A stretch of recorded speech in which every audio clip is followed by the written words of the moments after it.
afternoon. This is the sixth chapter of a series of discussions we had regarding doing business in Mexico. In the past, we had some chapters related with protection to foreign investment. And today we will have a new topic that is nearshoring and offshoring. Thank you, Eric, to be here with us to discuss this topic. Thank you, Jair. That's a very important topic. There is a very important, a lot of news about nearshoring and offshoring. Yes. There is the practice that began in probably late 90s, Yeah. when many industry have started moving their facilities from US to China or to Asia, looking for a better labor costs, better raw material costs, and some kind of support that the government in China gave to those companies. They gave a lot of economic incentives, tax incentives that were, in comparison with the ones we granted in Mexico, were drastically different and in better conditions. And as you mentioned, mainly was Asia, and mainly was China, that has an incredible economical development derived from the offshoring. And the main country using this new concept in those years was the United States of America. Yeah, absolutely. But one of the main reasons is because all the costs, the China costs, it's around 1,300 kilometers, there was a free trade zone. That free trade zone was one of the most important supporting that the government gave to the industry there, trying to attract investment, because those free trade zones reduced the taxes and gave a lot of facilities. And that's one of the most important, one of the most, the people in all the industry in US, there was focusing in that area for that kind of support. But nevertheless, and after the pandemic, the COVID-19, this attractive start to was affected. Yes, all companies were affected. That's the correct word. All companies were affected. Their logistics were affected. The increase of the labor cost affected also all the pandemic. The increase of shipping cost. In fact, what not only the increase of the cost of the shipping cost, was the lack of shipping costs. And the problem we had... in general, the supply chain was disrupted. The disruption that created the pandemic, because not only was at the beginning, remember, many facilities, many companies shut down in China, in Asia in general, but specific in China. Then when they start opening again, the port was a big problem at the port. Another big problem that we got was with the container, the lack of container. Yeah. And at the end was the rates, the overseas rates, main of the we have to bring something very important. 80% of the sea companies all over the world, there is only 3 big groups. They control 80% of the sea transport all over the world. So that's very important. But majority of the commerce that came from China came by sea. There is only the only way. The container or bulk or a tank, but at the end is by the sea. And there is 3 groups that control 80% of the transport, the sea transport all over the world. So obviously they control the rates.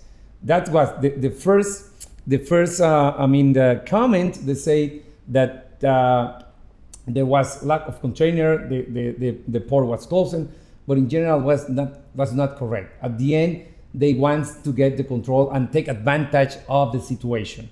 Okay, we have 2 additional items or 2 additional problems that are bringing back to Mexico the concept of the nearshoring, that is the tariff war between the United States and China, the geopolitical problem with Taiwan, and also the war between Russia and Ukraine. You know why? And China, US, I was impressed. I was reviewing some specific tariff and from some specific product. I don't want to mention now in specific. I mean, just in general, but there is around 30% of duties for import in U.S. Between Mexico, China and US. Import the product that came from China goes to U.S. The duty is around 30%, which is in Mexico is zero. That's the big starting point. I mean, imagine this for the investment. I mean, when you talk about that in Mexico the duties is zero and U.S. is 30%, how attractive is this? Okay, and we're talking about the tariff or we are talking duties, import duties. Okay, import duties. Okay. I mean, we're not talking about the VAT, just import duties. Yeah. Forget about it. The rate, the freight. I mean, the ocean freight rate. The lead time, the long lead time that we have from China to Mexico. Forget about that. Just focusing just in import duties. Okay. U.S. 30%, Mexico 0. That's a big attractive. That's the first starting attractive for the investment in Mexico. So that's the reason, because at the beginning everybody thought about offshoring goes over there, but because we talked about the reasons. But now at this point we have to talk about the nearshoring, very common and adjective word that everybody is talking about, nearshoring. But in specific, what is nearshoring? Okay, and this is to bring part or all of your operations to a very close neighbor, in this case Mexico, an example. Later we will give you some statistics, but at this very moment is bringing or transferring your operations from to a neighbor country, in this case Mexico. And I mean, the as you mentioned, one of the advantages are the tariff, but also there are some key points related nearshoring that brings benefits to the U.S. companies. Some of them are the commercial relations between companies and between countries, and that's very important. As we mentioned before, right now, United States and China, they have some work on tariff that it happens also with Mexico, but in another level, a very different level. And the social environment, in one manner or other, we are very similar specifically in the north of Mexico. We have a similar working experience, especially in the labor experience, especially the maquiladora industry. As you know, all the border of Mexico and the United States. The main reason is because Mexico and I don't want to talk bad about this government, but this is not for this government that the investment is coming to Mexico. Yeah. It's because there is a huge base, a strong base in terms of facilities and that the government in Mexico have been placing for many years. Yeah. One of the most important is the IMEX program. The IMEX program that gives you the facility to import material for temporary and go back to US without duties. Yeah. So if you have the certification IVA-IEPS, and you avoid to pay value tax VAT. and special tax for some specific products. Yes, IVA and IEPS. But the other key point, I think it's and that is very important to talk, is about the trade agreement. Now we call the TMEG. It used to be a NAFTA or TLCAN, whatever you want to mention. But that's very important for Mexico and for the commercial relationship between Mexico and the US. Since we signed this agreement in the 90s, Mexico was, they suffered a transformation to be an oil country. Everything it moved around the oil and to the manufacturing and country. Yeah. Now probably the revenues came from the oil, represent 20% of the income to the government. If you compare with the in general with industry, represent 80%. We have all the border. We have all kind of specials companies who manufacturing part for the planes, obviously for the cars, aerospace, and I mean that's incredible. Yeah, labor specialized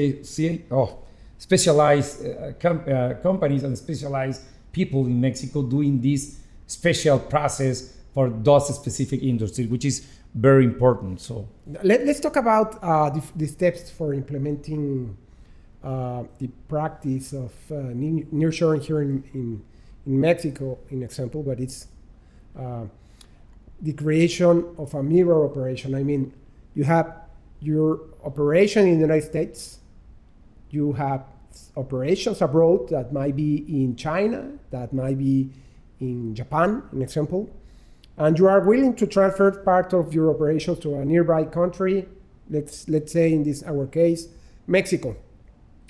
One of the recommendations is to maintain, and we hear about a lot of this in the past months, that is, some companies are maintaining some operations in China, an example, and making a mirror operation in Mexico, just to compare how it works, the both operations, and make comparisons, and decide if you will transfer as all of your operation from Asia to a neighbor country, in our case Mexico. That's one of the key components to decide to bring the complete operation out of the United States.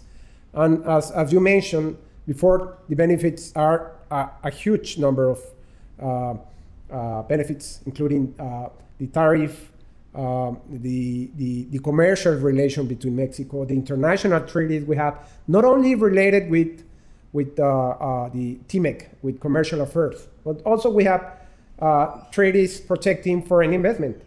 But it's not the most beneficial treaty, the one we have with the United States. Mm-hmm. We have already discussed in past chapters. It's not the best one, especially regarding, let's say, eventual conflicts with the Mexican government by a company, by a private person. Therefore, one important issue that it is very important to comment is, if you are willing to transfer your operation to Mexico and you're coming from the United States, you need to evaluate the international treaties to protect investment, because TMEC no longer protects Canadian investors, and US investors are limited in their claims or future claims. Therefore, treaty shopping is very relevant. We will see in later in this chapter that the legal structuring of your investment in Mexico already evolved. It's not the traditional strategy to like the 90s or like maybe in the early 2000s or 2010. This changed.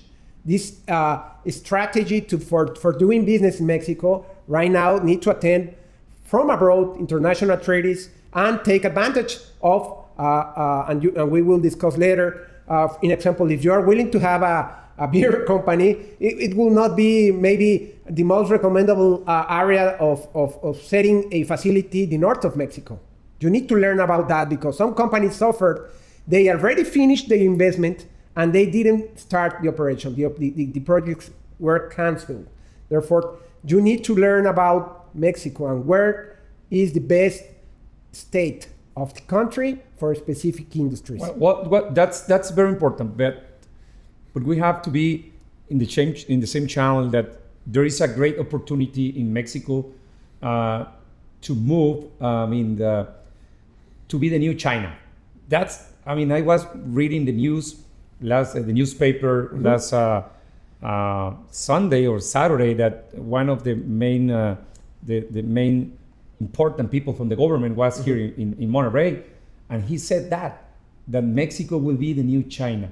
That is the world says. Mm-hmm. The world is talking about Mexico, and the reason is because U.S. is moving. Obviously, if this one occurs in 1 or 2 months, it's impossible, or 2 years. Yeah. But they are moving and they are moving their operation into other country, and they are viewing, and they are focusing in Mexico because, as you said, we have a good relationship, same time zone, same culture, many years making business. Mexico, the Mexican, companies knows very well to the Mexican and U.S. or the U.S. knows very, how do the Mexican, people. Let me contribute. It's very different going to a South American country, absolutely, than the Mexican than Mexico, because it's easier because we have an industry called, let's say, maquiladora industry, that it is for us it's very common to manufacture products from the United States and send back to the United States. Therefore, the issue is that we have the infrastructure to and this we is have Mexican. First one, we have people. Yeah. The people in Mexico is every year. I mean, it got a better level. There is not only pushing machines. They are thinking. They are creating innovation. Experience. Yes, experience. That's very important. So second one, we have infrastructure. Manzanillo Port, Lázaro Cárdenas Port, Altamira Port. Obviously, there is a huge difference between those ports and California. Forget about it, California and Shanghai or whatever. But we are comparing with China. It's a huge difference in terms of TEU. So there is a huge difference. Nevertheless, we have enough infrastructure to receive receive vessels from all over the world, from every wherever you want. So we have capacity to handle many containers in both ports. Manzanillo, almost 2 million TEU per year. It's a lot. It's a huge. Obviously, we are so far from China, which is 30 million. Between 2 and 30 million, there is a huge difference, obviously. But nevertheless, we have highways, we have a good custom brokers in Mexico, a good lawyers, attorneys that can support to the companies that wants to come to here, and training and coach them and explain them how does the economic, how does the fiscal and every rules works in Mexico. And I will give you important thing. And one of the important issues that the foreign investors need to understand are the key areas for doing business in Mexico are divided by industries. We have a huge increasing of companies in El Bajío for certain industries. We have other important increasing in Nuevo León for specific industries. And in the north, we have some industries as well. But all of them are different. Therefore, we need to understand that state per state, also the economic incentives change. And your experience works, Jair. Yeah. So your experience as a lawyer, coaching and helping these companies to make a business in Mexico is important. Yes. Let me tell you. Your experience in automotive and...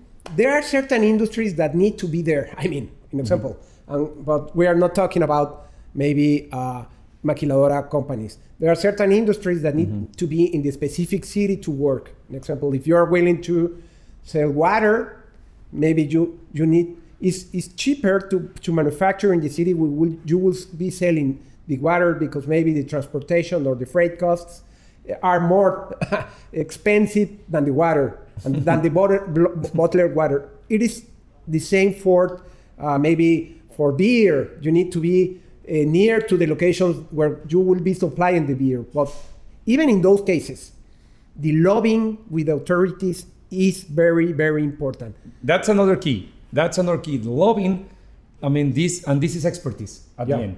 This is except in maybe in the last 20 years, we incorporated about... That's an add value. Yeah, that's the added value. We incorporate about maybe 500 companies. We incorporate a lot of companies. I will give you the list because what we're discussing, you need to have certain authority to make some confirmations. In the past, we incorporated companies in the automotive industry, motorcycles, off-road vehicles, tractors, for the farming industry, tractors and trailers for the freight industry, and I'm talking about not just manufacturing, but also companies operating in the freight industry, manufacturing of cloth and golf balls, candy and chocolate, beer, aeronautical industry, aerospace, medical equipment, cigars, water, isotonic drinks, copper wire, gaming machines for the casino industry, gases for industries, construction materials, water pumps, refrigeration equipment, appliances, the biggest local hardware stores in Mexico. And in all those cases right now, the nearshoring is changing. The strategy for doing business in Mexico changed in the last 3 years. In the last chapters, we were discussing that we changed from the NAFTA to TMEC because it was a very old treaty that do not correspond to the reality of the North America region. The strategies for doing business in Mexico is the same.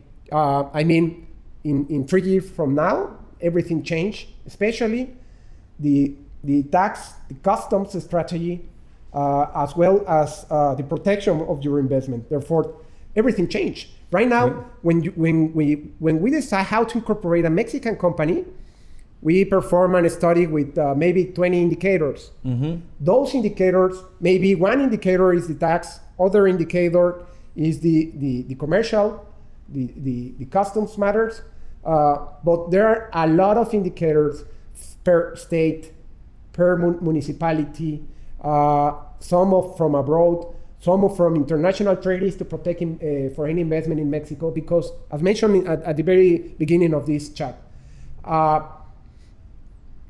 even when the foreign investment is coming from the United States, maybe your treaty is not protecting your company in all the aspects that traditionally you were protected.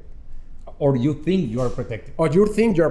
And that applies to new investment as well as the companies that have been doing business in Mexico so for 30 years. You suggest that before starting business here in Mexico, the investor touch base with yes, a lawyer, or at least a specialist. It's not any longer a lawyer. I mean talking general lawyer, but the specialist. Yes, specialists in foreign investment.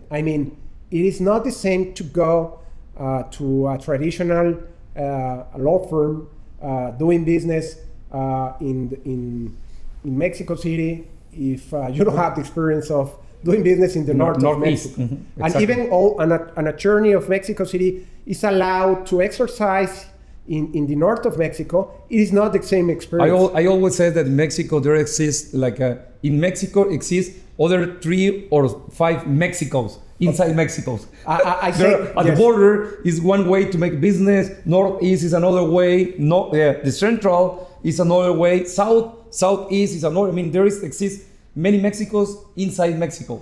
We don't know how many Mexicos, and we are Mexicans. Yeah. But in my experience, we have 32 Mexicos. Yeah. Even in the same state. Every single state is a new Mexico. It's a different Mexico. A totally different Mexico. In my experience, Jair, with custom brokers, we have 49 port of entry in Mexico. Mm-hmm. Regardless, this is seaport or airports or whatever. Right. But there is 49, and if you check, they have different ways to work in every single port. 49 custom brokers? 49 ports, entry ports. Okay. So, and there are 49 different ways to work. And there is the same Mexico with different ways. In the labor boards, one labor board that is a court, a labor court, in Nuevo León is totally different than the labor board in Mexico City or in Mérida. Therefore, Monterrey, Mérida, even when we have a federal law, the application of the law... Don't care. The application is totally different. Yes. It's very, very different interpretation. When I was in a law firm... That's what you say, that they have to find the correct location for your facilities, not only because, there's a cheap labor or... there are other ingredients to consider in the equation before establish facilities in some different Yes, states in Mexico. it is correct. If we see that some industries need a lot of water, and other industries they need a high skilled labor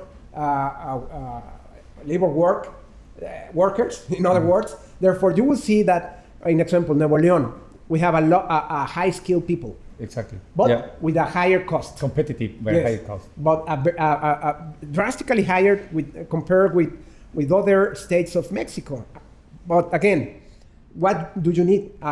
In example, I remind in the early 2000s that our clients in Juárez, in Ciudad Juárez, Chihuahua, the border, they brought people from Veracruz. They sent buses to bring thousands of people because Juárez was not enough.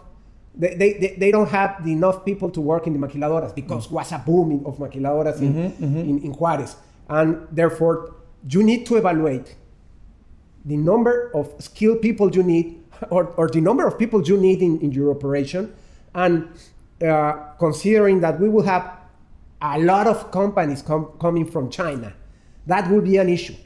That will be an important issue. We were discussing also about infrastructure. Okay, electricity will be an issue. The Mexican government need to open, the next administration, presidential administration, we need to open to investment in electricity, because if we will see the statistics, but if everything goes as planned, we will not be able to provide or to produce electricity with the current infrastructure we have right now. And same happens with highways, same happens with ports, airports, same happens with seaports, and you name it. It is a lot of investment that Mexico will need to be able to be the nearshoring option for the United States industry. Yeah, well, the nearshoring, the American industry. Absolutely, U.S. is moving the face into Mexico, because you talk about the all America, but honestly, if you talk about the rest of America, go to Central America, there is only hand. I mean, I don't want to say that there is not skills. I mean, there is not exists capacity in that people that live in there in Nicaragua or Honduras. Well, very different. I will give you some of my experience in Latin America. We worked for some clients, worked as a general counsel in certain manner. We perform all the legal work in Mexico, but we act as a sort of legal, general counsel from Mexico to Argentina. That means we are not authorized to exercise law abroad Mexico, but from Guatemala to Argentina, we have a similar culture, very more similar than the United States or European countries. But the issue is that, in our experience, it's a very different culture. The life is very slow. Maybe we are in Monterrey or Mexico City, we are more similar than New York. Move. Yes, we move very in a very quick manner. But if you were from Guatemala to Argentina, the life is totally different. Yeah. Therefore, the times for response, you need to have some patience because the culture is very different. But another issue is that from Guatemala to Argentina, the country that has been investing in the last 10 years is China. It's not the United States. They have a lot of investment in South America and Central America. You know in what? In the seaports. They are putting a lot of money in the seaport, special in Panama. I mean, the new investment in Panama came from China, not from US. It's a really important point. Therefore, we have in the continent two poles.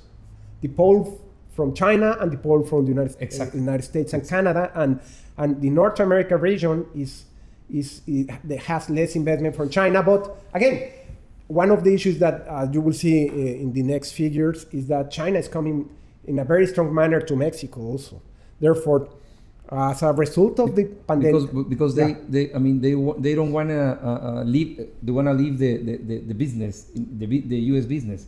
Yeah. So in order to be present, they need to move from China into Mexico. So Yeah. honestly, I'm really sure that They the are next increasing their- investment will come from China in Yes. Mexico. They- Absolutely, we- because they want to be close to US, and we are close to US. Yes. Geographical. I mean, there is we are the only one, and in the north is on the north is Canada, but now we will be here. China And will Monterrey be- to the border is only 200 kilometers. It's nothing. I mean, the logistic cost is nothing. I mean, Laredo and Nuevo Laredo, I mean, they cross around 11,000 trucks per day in both ways, size. It's incredible. It's the most important landing port all over the world, and will be increasing a lot. Yes, we need a lot of 500. investment. We have around 707. I think it's 750 custom brokers in Mexico. 600 are located in Laredo, because I mean it's a lot of job for them. It's a lot of job to dispatch and cross, because it's crossing import and export a lot of buses, a lot of trucks every day. So Monterrey is the land. So Yeah. but all those activities to perform. Do you think it's needs to be a big law firm or boutique law firm or what is I your think, perspective? in my experience, I come from international law firms. I mean, in my experience, the issue is that when a foreign investor of any size comes to Mexico, one of the big issues with the law firms are the fees. I mean, we lost clients from the very beginning in the past because their legal fees hurts from the very beginning, because the startup of a company is the biggest cost from the legal fees perspective. I mean, after that, the legal maintenance and the legal support is not relevant. But the initial cost for setting up a company in Mexico is material. The cost is hurts to the foreign investors. Therefore, what do you need?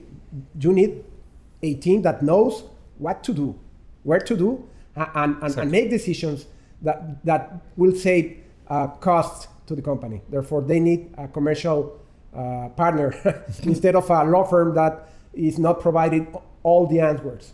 Therefore, you need, if you have or you contact a law firm in which people of 30 or 40 years are the ones attending your account, you need to run away from there.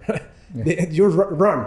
The issue is you need people with experience in this specific industry. Setting up a maquiladora company or setting up any operation that will be operating in Mexico and abroad. Therefore, the issue is you need experience and you need some partners that will have good relations at state levels to make a good research of where is the best place to set up your operation, to avoid those big precedents that we have in Mexico, that they were failure precedents. Therefore, and it is very, very important from the very beginning. I remember, and I will not give you names, but facilities and huge facilities, some of them the biggest in the world for the specific company, located in the wrong state. Located in the correct state, but in the wrong city. Or because, I don't know, because there is no enough roads. Access to the facility, and the facility is a monster, and you have a bad evaluation. In the middle of nowhere. I mean, yes, in the middle of the nowhere with no infrastructure, including roads. Therefore, with very bad agreements with the state governments, or the other, very good agreements with the state governments, going beyond the law. And after that is worse than having a bad agreement, because having a very, very good agreement in excess of what law prevents is a problem. it's a problem. In the change of administration, you will not be paid. You will receive 0 pesos and maybe some criminal actions against your officers doing business in Mexico. Therefore, we need to know what to do and where are you going to be located. It's a huge number of hours invested and you need to save time with the correct experience, because if you do the same for 20 years or 30 years and you repeat the same for 500 companies, maybe you will save hundreds of hours and a pain in doing business in the incorrect place. Therefore, that's very important. The companies are right now developing new strategies to create a resilient supply chain, and that includes nearshoring. It's one of the most important topics, but I don't know if it's the right moment, but I don't know. I'm not really sure if Mexico it's ready. I mean, in terms of the hard, I mean the I will give you politics, some economic politics, monetary politics. Politics will change in 1 year. I don't have the varita mágica, how do you say varita mágica in English? Okay, I'm not Harry Potter. But again, the issue is that we are in the middle of elections in Mexico. And the issue is that the one or some of the pre-candidates are very, very conservative. We met 4 days ago some conservative pre-candidate from Morena.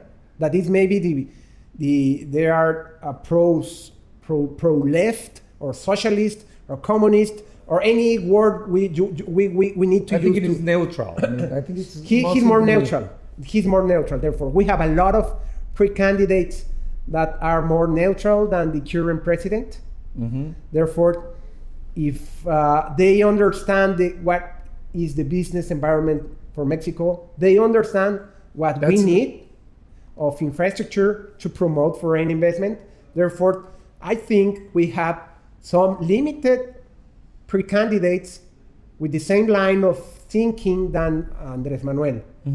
No. But they are reduced, very reduced, and maybe they will not be the ones being candidates for Morena. Therefore, I assume that all the pre-candidates, and they need to understand, and I think all of them, the most of them understand where we are right now. And they need to show warranties. Yeah, warranties to the foreign investors. That's warranties in what? In political. Yeah. I mean, social, economic, fiscal. Yeah. Those warranties give, certain, and the investor will be happy, will be comfortable to move their money into Mexico. Now, that's very important. The legal framework is in place. We discussed in the last chapters. We have from international treaties to protect foreign investment to all the incentives to attract foreign investment in Mexico. The changes right now were minimal. I assume they will keep those changes as minimum as possible, such as the change in the electric industry. That was the most important during this presidential administration. Therefore, and I assume that will change. And why? And these are the reasons why. Mexico ranks 4th place in terms of generating the most interest in nearshoring investments. Moody's Investor Services believe that an acceleration in the arrival of Asian companies in Mexico will increase gross domestic product, the GDP, by 30%, and others analytics says 4. Sorry, that's a big from 2 to 4. Wow. It's a double. It's incredible. Yeah, but just if they gave warranties, yes, and open the eyes. I think I'm not sure it will change. Which countries are before Mexico? Japan in 3rd place, Canada in 2nd place, and the United States in 1st place. As you see, we are the 4th place in nearshoring investments. That means, and having the biggest market in the north of Mexico, therefore the numbers looks very, very good. The Inter-American Development Bank states that Latin America and the Caribbean could increase their annual exports to the United States by $78 billion in the short and medium term, thanks to the nearshoring. Relevant. Absolutely. Mexico adds 35.3 billion with the exportation of goods. Therefore, those are incredible numbers for this specific concept that is nearshoring. Yep, absolutely. And there is, in according with the consulting, the firm Bain and Company, so they say that, that's what I say, could accelerate growth in the coming years by at least 2 percentage point. Okay. That's what I told you. I mean, 2. Okay. And there is another analytic. I mean, that's very important, which will be equivalent to $8 billion annually in addition to the industry production. Because Mexico is a manufacturing country. Yeah. That is the moment. This is the moment. This is the moment. That will change about from 4.5 to 6.7% 6.7 in exports, manufacturing exports. That's yeah. So, but which will be the challenge from Mexico? Okay. Challenge is again There are many challenges. infrastructure. The biggest one I think is the business environment. I not agree. Let me tell you. I think it's the warranty, the government warranty. Yeah. And that is the moment also to get a good law firm, because they will help you to take you to the right way. Yeah. I don't want to say to use wrong way and say be quiet, be to be comfortable, to leading by a law firm and Yes. law It is firm. true. It is true because you need to perform. Coach. Yeah, you need to be coached, and from abroad, and after that to Mexico. I mean, you need to perform your treaty shopping as mentioned before. That we that have been talking many chapters about that. with 6 chapters. After that, we need to talk about tax, foreign trade, all the aspects. For tax, we're talking about not only the federal frame, but also the state governments and the local governments. Therefore, attracting foreign investment right now in Mexico is an issue because everybody is willing to attract investment to their states. And that's we call the Mexican policies about foreign trade matters. Yeah, So yeah, it's true. economic incentive, as that is said, there is another challenge. Incentive similar to the ones offered in other jurisdictions, other countries, and needs to be attractive. I mean, but at the end, so now is a good moment for Mexico.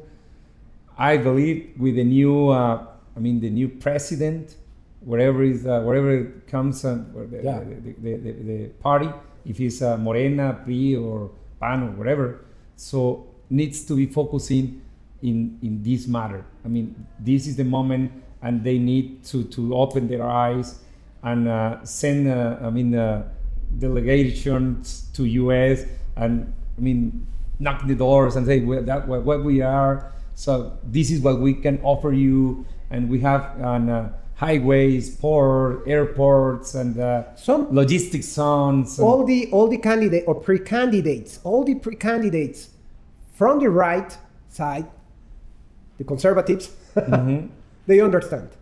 They understand very well what is required for attracting investment to Mexico. From the left, we have maybe two. There are 2%. Yes. That was my reading. My reading is really right now we have 2 options. One of them understands very well what is required for any investment. I mean, he understands that there are groups of interest, and that's very important. And I'm talking about national groups of interest, international groups of interest, and the United States, the biggest entity with interest that Mexico is a friendly country for investment. Therefore, if you see that the United States looking right now a hostage country like maybe China or Russia, and their policies regarding doing business, you will see that we have an opportunity. And the other issue is that with that opportunity comes the pressure. With a great power comes a great responsibility. Exactly. And the great responsibility right now for Mexico is to keep doing business as always, and do not change the legal frame, do not change the legal. That's the point. The business environment, and that pressure right now will be transferred to two pre-candidates. The two of the left are the ones having possibilities of being presidents.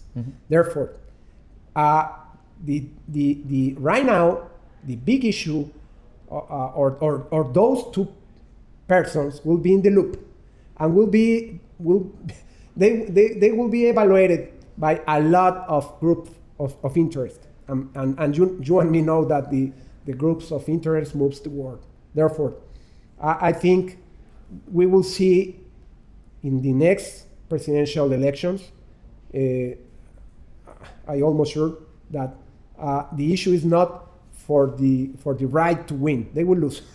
In my impression, is the changes that you will see in the left.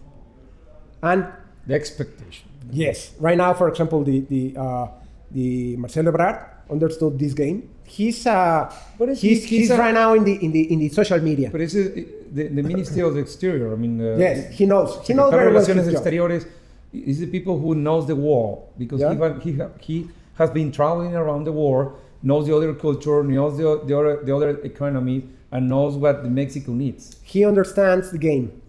That's a good point. And the issue is around his understanding the same that happened in Nuevo León with the last governor, the two last governors. They won because the social media. Both of them. Both. They both had the same approach, and they both won the elections. Therefore, the same will happen in a federal basis. I almost sure. I have a percentage of error, but I think it will be safe. Yes, I understand. Therefore, okay, let's move forward with some final issues, and that this is to close because we are already absorbed a lot of time.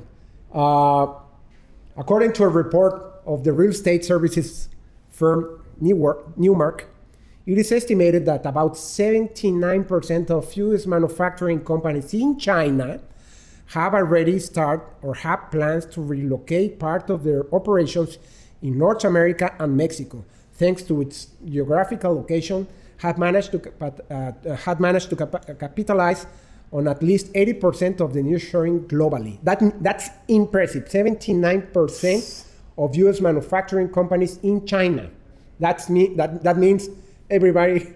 In specific, in the state of Nuevo León, around 25 companies of Asian origin have been detected in Monterrey, and in the suburbs, and that seek to settle or expand their operation in the city. Yeah. Especially say that between 80 and 85% of the profit of nearshoring is being capitalized in Mexico. Therefore, as you will see, and that this is just to close.